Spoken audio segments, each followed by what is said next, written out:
State Public Health Division, this is Michelle. Hi, this is Tessa from Douglas County, and I just wanted to give you a heads up. We've had 5 cases of Salmonella branderup in the last 3 weeks. Really? That's unusual.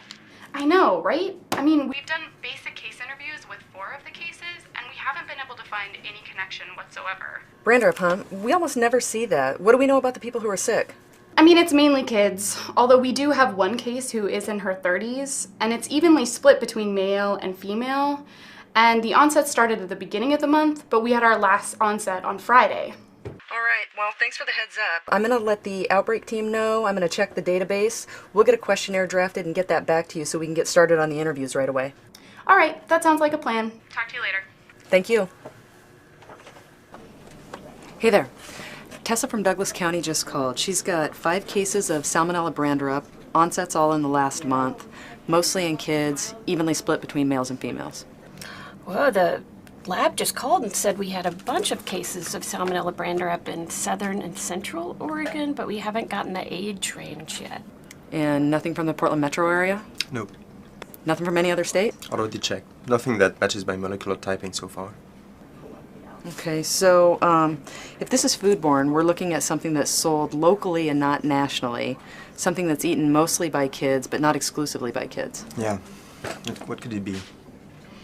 I don't know, I guess we should get started on investigations, and it could be big. Hi, I'm Bill Keene. Welcome to the National Outbreak Museum.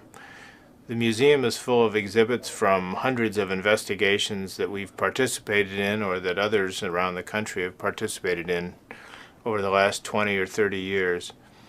These exhibits commemorate why we do these investigations and the kind of products and things that can cause people to get sick in foodborne outbreaks. There are a lot of different kinds of outbreaks, but from a point of view of how we organize investigations, there are basically 2 types.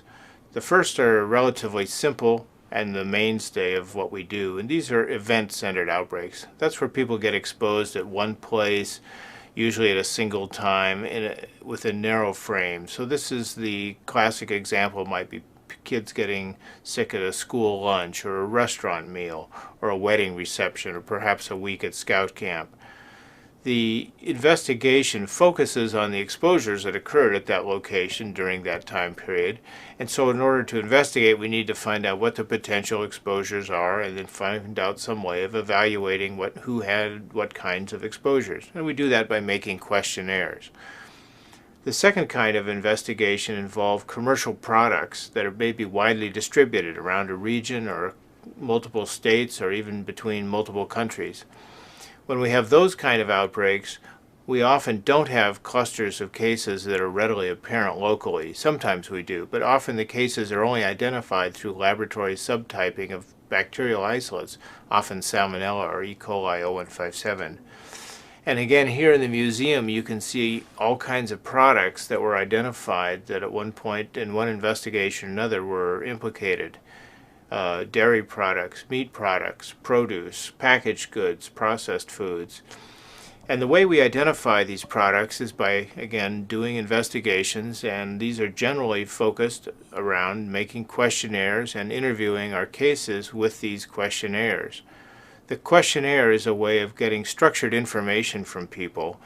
The structure allows us to abstract the information that we need, to tabulate it, to do statistical analysis on it, and make comparisons between groups without undue difficulty.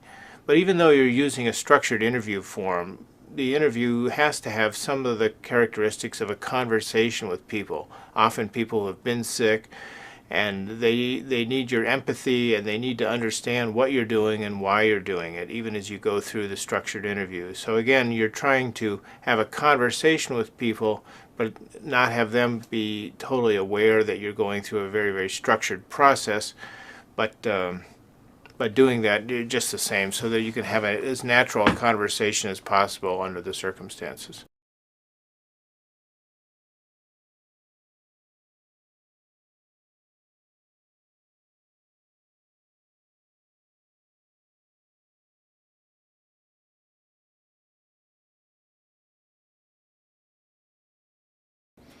Let's take a look at some examples we have in the museum, and I'll tell you about how questionnaire design and interviews helped crack the mystery.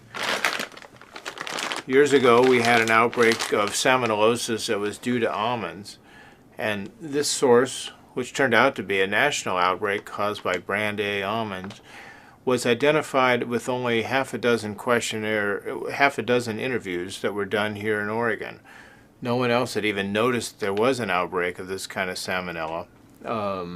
But we started to interview, and one of the questions on the shotgun questionnaire was, had you eaten any almonds? And the first person said, yes, I had brand A almonds. And the second person said, why, yes, now that you ask, I had brand A almonds. And it went on down the line. And within hours, we were able to contact this store, and the product was coming off the market. By the next day, there was a national recall, and it transpired, in fact, that this outbreak had been going on for over a year, with cases trickling on. But using the hypothesis-generating questionnaire, we were really able to solve it very, very quickly. It was almost the same story last summer when we investigated an outbreak of E. coli ON57 infections here in Oregon. These cases had a matching laboratory subtype. So when we started to interview people using that questionnaire, very quickly we identified that all of these people had been eating strawberries, and the strawberries had been purchased locally grown at farmers markets and roadside stands. It took very little effort to do the trace back to identify that the strawberries came from a single grower in Oregon, and within 72 hours we'd pinpointed the exact field where, in fact, deer were going through the fields and contaminating the strawberries as only the deer can do. Other outbreaks have been not so successful. There was an E. coli ON57 outbreak investigation that happened with cases scattered around the country. There was only one in Oregon, and unfortunately they weren't using the Oregon questionnaire, which asks about cookie preparation and cookie dough consumption. The investigation went on for over a month with people trying different kinds of interviews before, using a different technique, just open-ended questionnaires, this clue came out. But had they been using our questionnaire, I think they could have very quickly found the source. Now, the shotgun questionnaire isn't perfect. We've worked on investigations with a reasonable number of cases, 5 or 10 or more, where we've used it and we haven't found the source. But it's a really great tool that we think helps focus the investigation and quite often leads us directly, if not to the specific source, at least to the general area that we need to pursue in. It's a great tool, and I think you'll like using it. Hi, this is Melissa Powell from the Morrow County Health Department. May I speak to Carla Jean Harlow? Hi, Miss Harlow. We're doing an investigation of intestinal infections caused by salmonella. I understand you had this type of infection 2 weeks ago? Correct. We're talking with folks who were sick to find out what foods they ate in the week before they got sick. It often helps us to pin down what made people ill so we can prevent illness in other people. It'll take about 45 minutes. Could I ask you the questions? Great.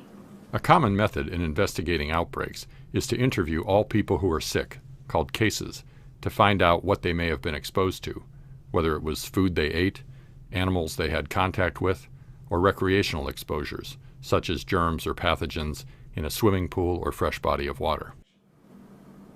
I'm also going to ask about other things that could increase the chance of salmonella infection.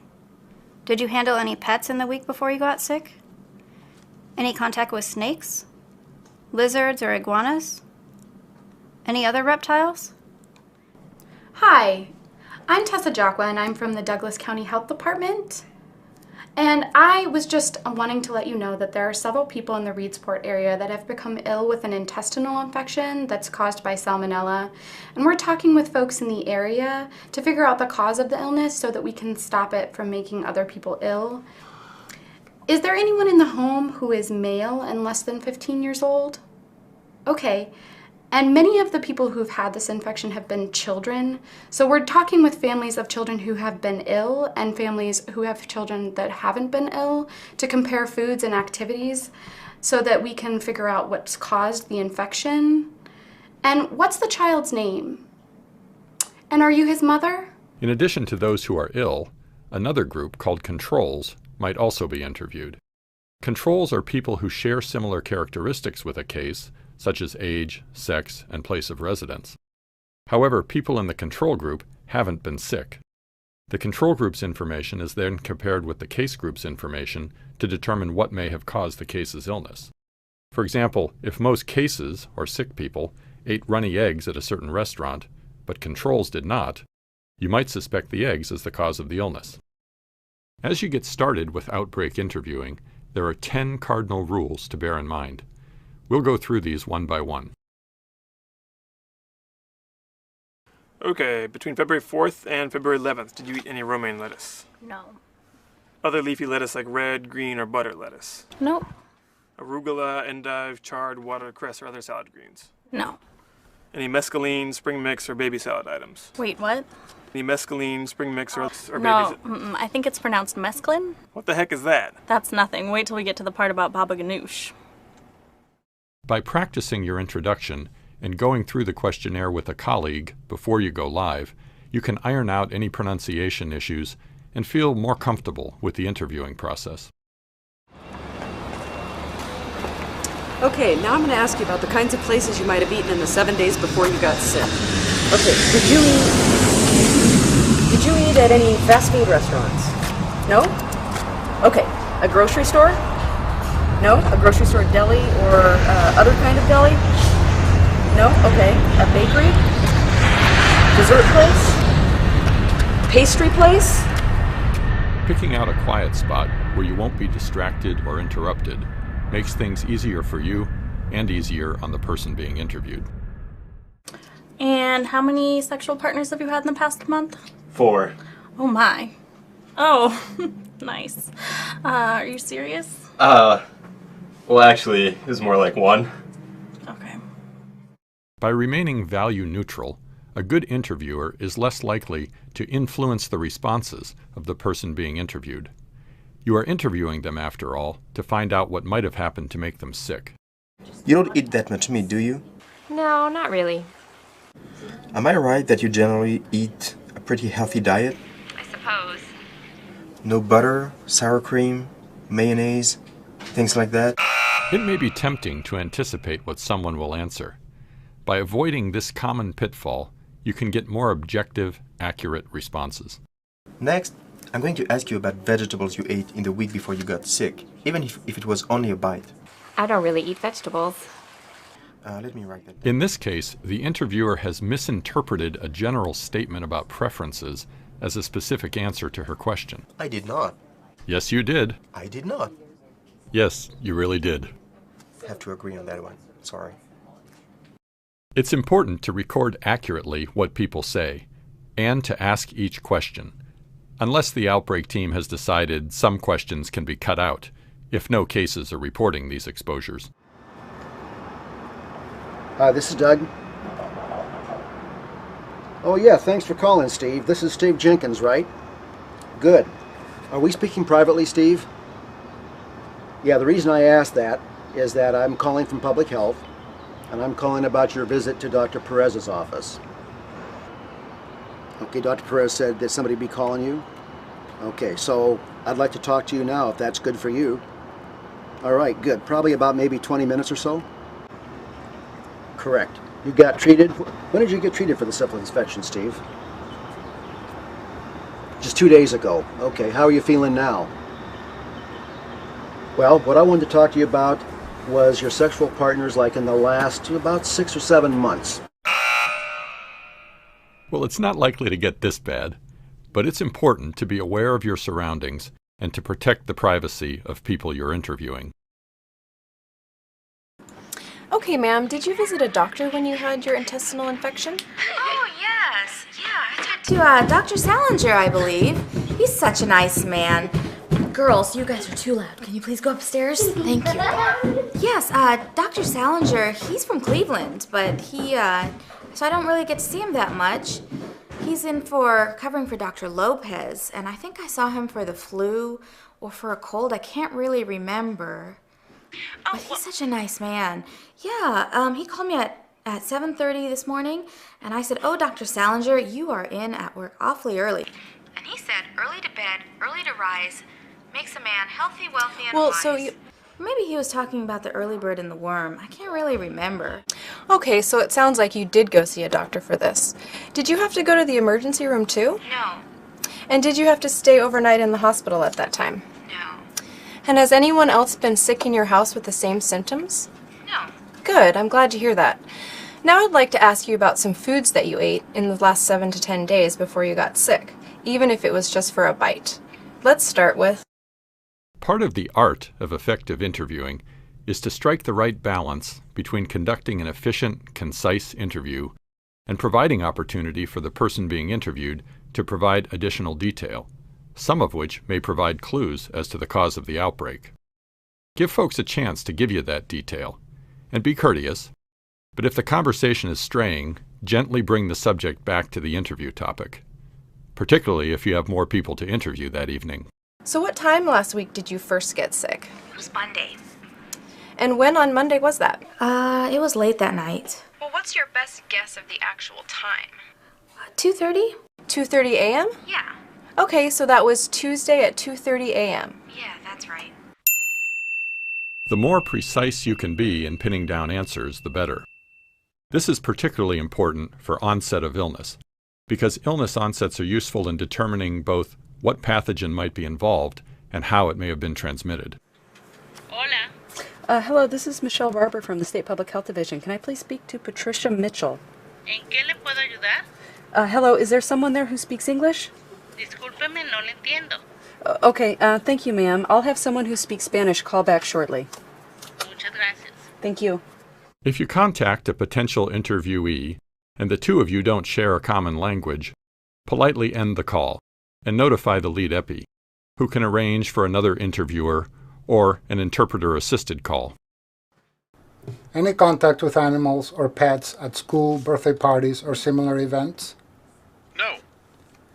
Any contact with dry dog or cat food? No. How about any contact with any commercial type of fresh or frozen pet food that is not dry or canned? No. Okay then. Thank you for helping us with these questions. We will combine the information with other people's information. The interviews are very helpful to us trying to understand and determine what has caused the illness. Sometimes, depending on what we find, we may need to follow up again. Do you have another number that we can use in case I need to reach you again? Sure. 503-867-5309. Great. Thank you so much for your help, and thanks for talking to us. You're very welcome. Stay safe. Folks who are game to be interviewed deserve a vote of thanks, and a little background about how their participation in the investigation process makes a difference. We may need to get back to them with specific questions, so it's good to mention that too. What's done well and not so well in the following interviews? Be sure to write down your observations in the following scenes.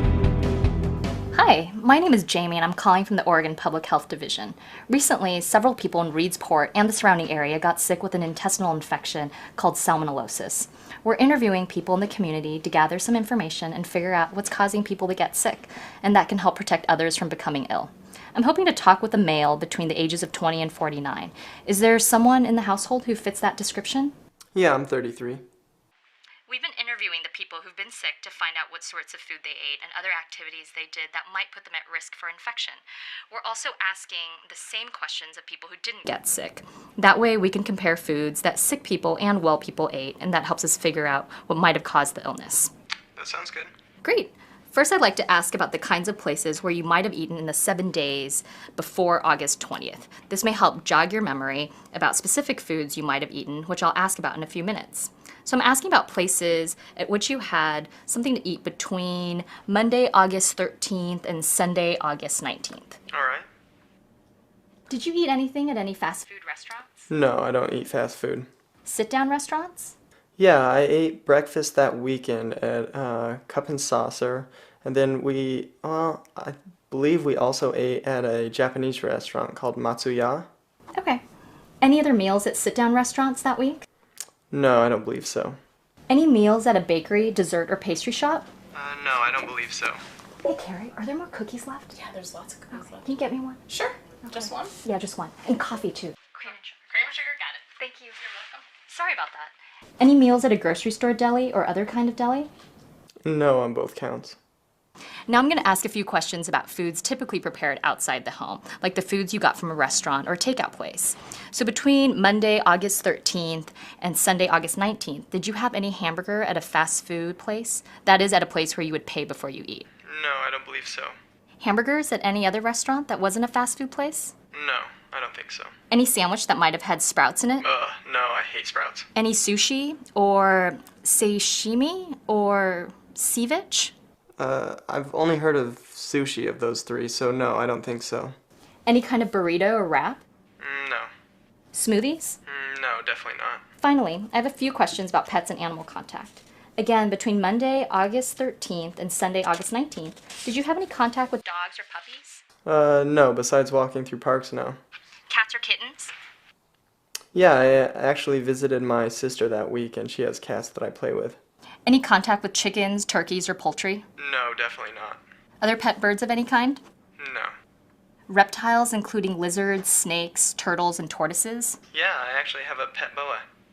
Any contact with amphibians like frogs, toads, or salamanders? No to all three. Goldfish or aquarium fish? No, also not. Contact with rats, mice, or gerbils? Yeah, I actually buy mice for my pet boa down the street at a pet food store. Are those frozen or live mice? They're alive. I actually like to dangle the little guys into my boa's cage until she locks in on them. And then I slowly lower them in and she comes in and wraps around them. It's really quite something to watch. Ooh, that sounds so gross. I hate snakes and mice. Any contact with exotic pets or pocket pets like ferrets, pygmy hedgehogs, or giant Gambian pouched rats? Gambian pouch rats? No. And any visits to pet stores, swap meets, or other places where animals or birds were sold or shown? No. Okay, that's all the questions that I have. Thanks so much for doing this interview. By comparing your responses with other people who got sick, we can often get important clues as to what caused their illness, and that can help keep other people from getting sick. Sometimes after we review the results and compare them, other important questions might come up. If we need to talk with you again, could we get a hold of you at this same number? Yeah, this number's fine. Perfect. Thank you again for your time. Bye. Thank you. Bye. Please refer to the good, the bad, and the ugly answer key to see how you did for scene 1.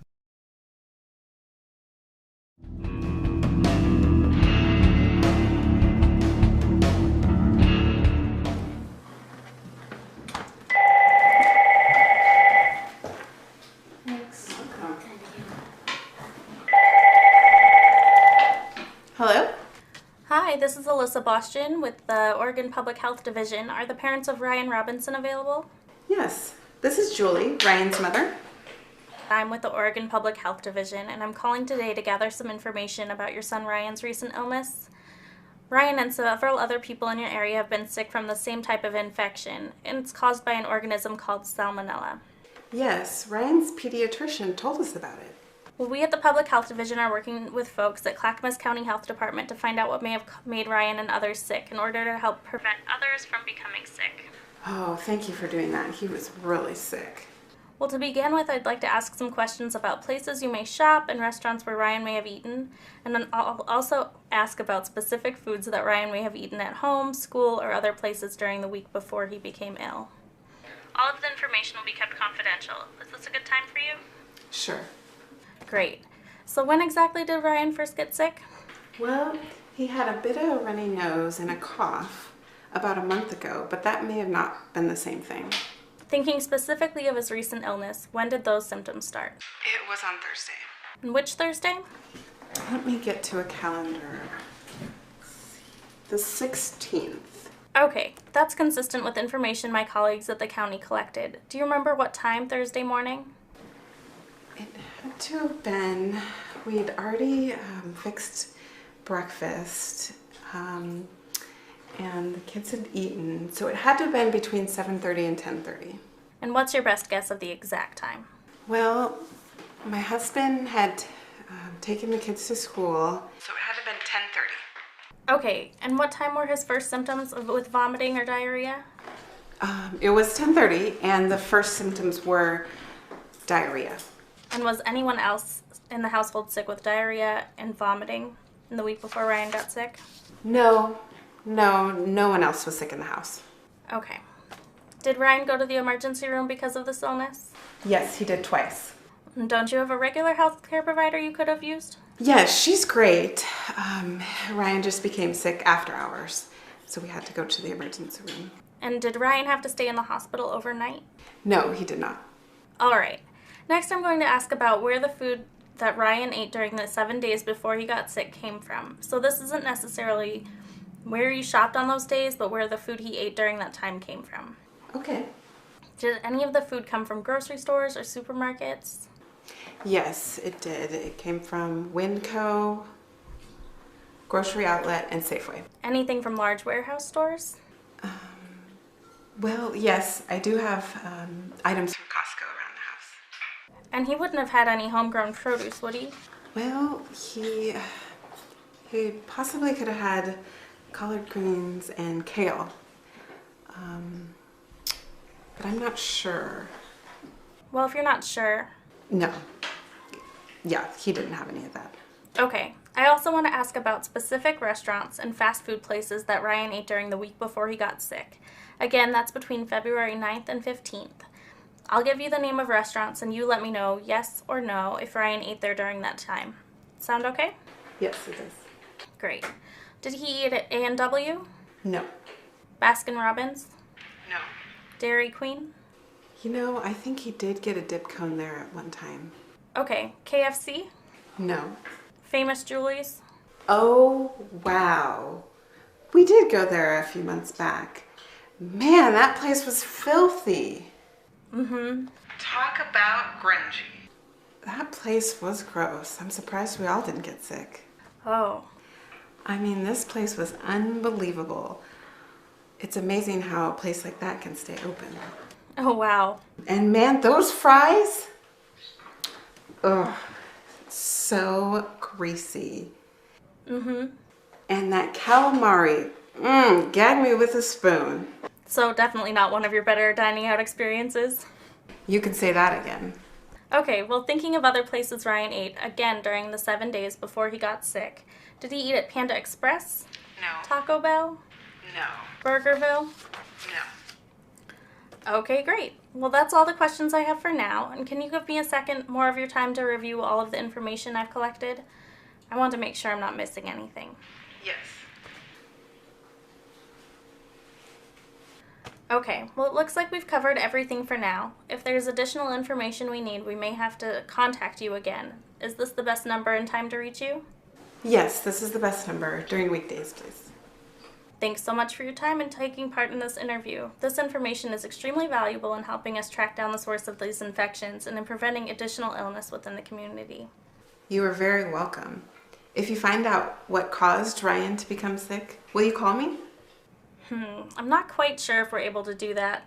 I'll have to run that by the lead investigator and get back to you. Thank you very much for doing this work. We hope nobody becomes sick like Ryan was. He was really sick. Great, well, I'm glad he's doing better. Thanks again very much for your time. I'll make sure and talk to the lead investigator and get back to you. Okay, bye now. Okay, bye. Please refer to the good, the bad, and the ugly answer key to see how you did for scene 2. So when you're getting ready to do your interviews, it's good to keep in mind, why are we doing this at all? There are a number of reasons why we do outbreak investigations, and you should think about it. It'll help motivate you to do a good job and to do a job as quickly as possible. The main reason, the most obvious reason I should say, is to stop ongoing transmission. If a commercial product is on the market or some typhoid Mary is working in the local restaurant, we want to find him and get him out of circulation as quickly as possible to prevent additional cases. That's obvious, but a lot of outbreaks are over before we hear about them. In those cases, the rewards are somewhat more distant, but still quite real. The reason we know so much about these various agents, and we know that E. coli 0157 is often linked to produce or hamburger or other sources, or that norovirus infections come from food handlers working when they're sick and not washing their hands well. We know these kind of things because collectively we've pooled information from thousands of outbreak investigations, and that kind of stuff gets distilled and becomes the underpinning of our general knowledge. So that's really important to do.